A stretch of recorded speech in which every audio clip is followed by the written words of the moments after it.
Di muka surat seterusnya, di muka surat 70, mari kita fahami dan amalkan. Okey, dialog nombor 1 kita baca. Ini adalah gambar seorang murid sedang berbual-bual dengan ibunya. Ibu, saya rasa gemetar untuk menghadapi pertandingan robotik esok hari. Okay, ibu dia cakap apa? InsyaAllah Ammar boleh buat dengan terbaik. Pastikan Ammar membaca doa sebelum pertandingan itu nanti. Okay, nombor 3. Doa apa ibu? 4. Bacalah doa penenang hati. Sayang, doa memohon memudahkan urusan dan doa-doa yang lain. Doa boleh dibaca dengan kuat atau dalam hati sahaja. Bukankah Allah mempunyai sifat sama'? Sifat sama' itu apa ibu? Allah bersifat sama'. Bermaksud Allah maha mendengar setiap sesuatu. Sama ada bunyi yang kuat atau yang sangat perlahan, seperti bisikan hati manusia. Pendengaran Allah berbeza daripada pendengaran makhluknya, kerana Allah tidak memerlukan deria pendengaran dan pendengaran Allah tidak terbatas. Subhanallah, hebatnya Allah. Kita wajib beriman dengan sifat sama' Allah. Allah yang maha mendengar akan setiap sesuatu dengan sentiasa berhati-hati pada setiap pertuturan dan bisikan hati kita. Baiklah murid-murid, daripada perbualan seorang anak dan ibunya ini dapatlah kita ketahui, kita rumuskan bahawa sesungguhnya pendengaran Allah itu sangatlah hebat, sehingga kan apa yang kita bisikkan ataupun apa yang kita terlintas di dalam hati kita ini, Allah SWT mengetahui. Jadi berjaga-jagalah kita pada setiap masa dan ketika, di mana kita mestilah sentiasa mengingatkan Allah SWT. Okey. Jadi rumusan daripada cerita ini, hendaklah kita sentiasa mengingati Allah SWT. Lebih-lebih lagi dalam keadaan kita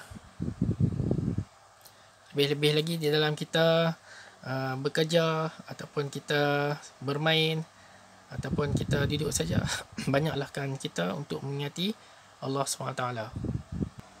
Seterusnya di muka surat 71, marilah kita sama-sama membaca dalil naqli Allah bersifat sama'. Dalil naqli ini adalah dalil ataupun bukti. Dalil ni bukti. Naqli yang diambil daripada Al-Quran, daripada firman Allah daripada Al-Quran, yang mengatakan Allah itu bersifat sama'. Firman Allah Ta'ala di dalam surah Al-Baqarah, dalam surah Al-Baqarah ayat 224. Bismillahirrahmanirrahim. Wallahu sami'un alim. Wallahu sami'un alim. Maksudnya, dan ingatlah Allah sentiasa mendengar lagi sentiasa mengetahui. Okey, mari kita lihat pula dalil aqli Allah bersifat sama'. Allah memiliki segala sifat kesempurnaan dan kemuliaan. Oleh itu, mustahil bagi Allah bersifat kekurangan seperti tidak boleh mendengar. Itu adalah dalil akli. Sesungguhnya Allah SWT itu mempunyai segala sifat kesempurnaan, dan amat mustahil lah bagi Allah itu ada sifat kekurangan. Nilai yang dapat diambil daripada tajuk ini adalah kita hendaklah sentiasa mengakui kehebatan dan kesempurnaan Allah. Mengakui kehebatan dan kesempurnaan Allah. Seterusnya di muka surat 72, arahannya berbunyi fahami dan hayati. Fahami dan hayati. Kesan meyakini Allah bersifat sama'. Okay, yang pertama sekali, menjaga pertuturan dan bisikan hati. Menjaga pertuturan dan bisikan hati.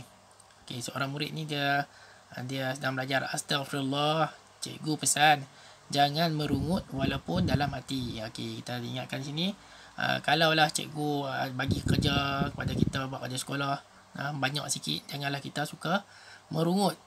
Kerana bila kita merungut, apa yang ada dalam hati kita ni, Allah SWT dia mengetahui. Allah bersifat sama'. Sama' ni Allah mengetahui, Allah mendengar, maha mendengar. Sama' ni maksud dia Allah maha mendengar. Okay, nombor 2.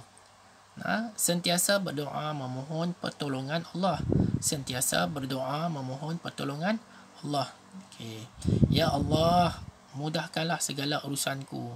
Jika kita ada sebarang masalah ataupun kesulitan di dalam hidup kita, kita belajar, kita payah nak menerima ilmu, kita banyaklah bermuhasabah dan perbanyakkanlah solat kita. Sesungguhnya Allah SWT ni maha mendengar.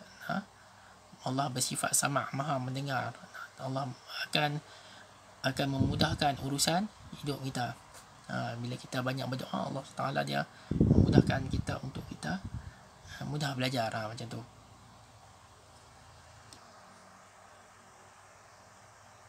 Seterusnya, menjadikan bacaan Al-Quran dan zikir sebagai amalan. Orang yang baik ni dia sentiasa tahu, dalam hati dia sentiasa mengingatkan Allah, dan Allah akan mendengar apa yang ada dalam hati dia. Jadi orang yang baik-baik ni dia selalu mengamalkan bacaan Al-Quran dan zikir dalam kehidupannya. Okay, kita hendaklah jadi orang yang mukmin yang soleh ataupun solehah, macam adik ni, dia suka baca Al-Quran. Okay. Seterusnya, kesan kita meyakini Allah bersifat sama'.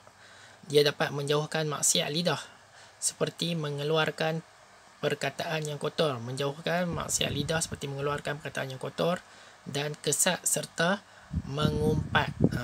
Dia akan macam-macam lah ni.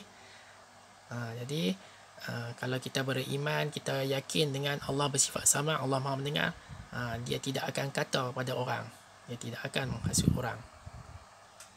Seterusnya, orang yang kesan daripada meyakini Allah bersifat sama', hidup diberkati oleh Allah SWT. Alhamdulillah, kami hidup bahagia. Begitulah halnya bagi orang-orang yang meyakini Allah bersifat sama'. Dia tidak akan melakukan perkara-perkara yang ditegah, yang tidak baik. Dia akan sentiasa melakukan perkara-perkara yang baik sahaja. Itu adalah kesan daripada orang yang meyakini Allah bersifat sama', iaitu yang Allah maha mendengar. Rumusan, kita mestilah membuktikan keimanan kepada Allah yang maha mendengar dengan sentiasa menjaga pertuturan dan bisikan hati. Okey, baik. Itu adalah rumusannya. Baik, kesimpulan daripada tajuk ini, orang yang beriman ataupun meyakini Allah bersifat sama', iaitu maha mendengar, dengan berimannya itu dia dapat mengubah diri dia itu menjadi seorang mukmin yang baik. Kerana dia yakin Allah itu maha mendengar, jadi dia takut nak buat sebarang kesalahan. Apa yang terlintas dalam hati ni, perkara-perkara yang tak baik, dia akan jauhkan, kerana dia tahu Allah SWT maha mendengar. Sekian, wabillahi taufiq. Assalamualaikum warahmatullahi wabarakatuh.